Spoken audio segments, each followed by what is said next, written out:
सत साई पवन भाई, मैं नीचे वॉक के लिए गई थी तो मुझे ना वहाँ पे 500 का नोट पड़ा हुआ मिला। तो मैंने बताया भी सोसाइटी में कई लोगों को। तो मुझे समझ में नहीं आ रहा मैं क्या करूँ उसका। अब मेरे मन में आ रहा है कि मैं या तो बिस्किट ला के कुत्तों को खिला दूँ। अब किसी और को तो मैं दे नहीं सकती। तो ज्ञानाधार से मुझे बताएं पवन भैया, मैं क्या करूँ। सत्साई बहन जी ये परमात्मा में सत्संगों में भी काफ़ी बार इसके विषय में बताते हैं। पहली बात तो जब हमें ज्ञान हो जाए तो रास्ते में चाहे हमें 500 रुपये मिले, चाहे 100 रुपये मिले, चाहे 1 लाख मिले, चाहे सोना मिले, हमें उसको उठाना नहीं है बहन। वो हमारे मतलब का ही नहीं है। परमात्मा ने रंका और बंका की कहानी के माध्यम से यही तो समझाया था।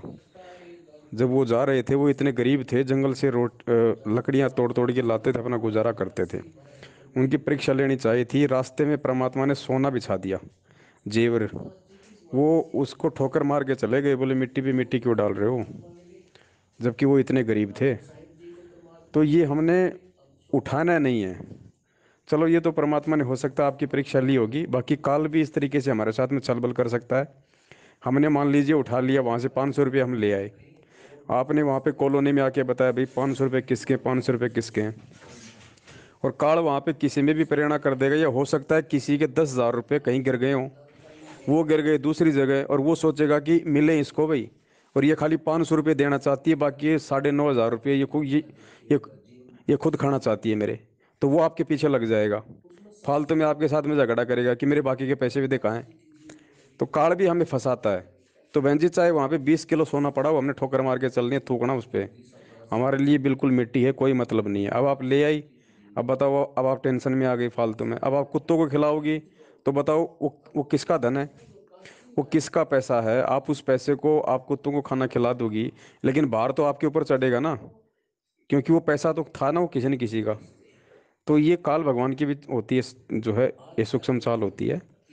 और ये परमात्मा भी अपने भगत की परीक्षा ले लेता है, ऐसे ही जैसे गोपीचंद भर्तरी दोनों जा रहे थे, रास्ते में चांद की रोशनी थी। अब गोपीचंद भर्तरी दोनों राज त्याग के परमात्मा की भक्ति पे निकले थे, सब कुछ छोड़ छाड़ के। और रात को जा रहे थे, चांद की चानना था, वहां पे किसी ने पान खा के थूक रखा था। अब वो जो गोपीचंद था वो पीछे बाथरूम करने लग गया, जो भर्तरी था वो आगे चला गया। तो चांद की रोशनी में गुरुजी ने कहा कि वो जो थूका हुआ था वो ऐसे चमक रहा था जैसे वो लाल हो। तो उसने तुरंत उसको पकड़ा, पकड़ते ही उसका थूक में हाथ चला गया। इतने में वो पीछे से उसका वो भाई आ गए, बोले क्या हुआ, क्या मिल गया। उसने कहा कि मुझे मेरे कर्म मिल गए। बोले मैंने सोचा ये लाल है, और था ये किसी का थूका हुआ।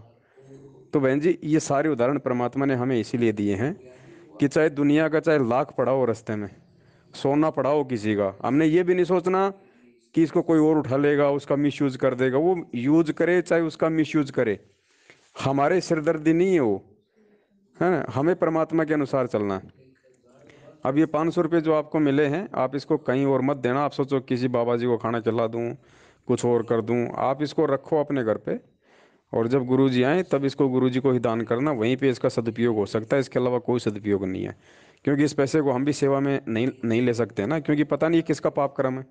पता नहीं कोई ये दारू के ठेके वाले का गिरा है, या कोई बकरे काटने वाले का गिरा है, पता नहीं वो किसका पैसा है। उसने उसने वो ईमानदारी से कमाया, बेईमानी से कमाया, ये किसी का चोरी करके लाया था, पता नहीं वो किसका पैसा है, बहन जी। तो हमने उसको वो नहीं करना। अब आप उसको रखो, जब गुरु जी आए तो गुरु जी को ही देना, तभी इसका सही तरीके से इसका सदुपयोग होगा। और आगे से बहन जी ध्यान रखो, चाहे चाहे 1 क्विंटल सोना पड़ा हो, अपने को उसकी तरफ देखना है नहीं, आगे चल के निकल लो अपना। सत साई।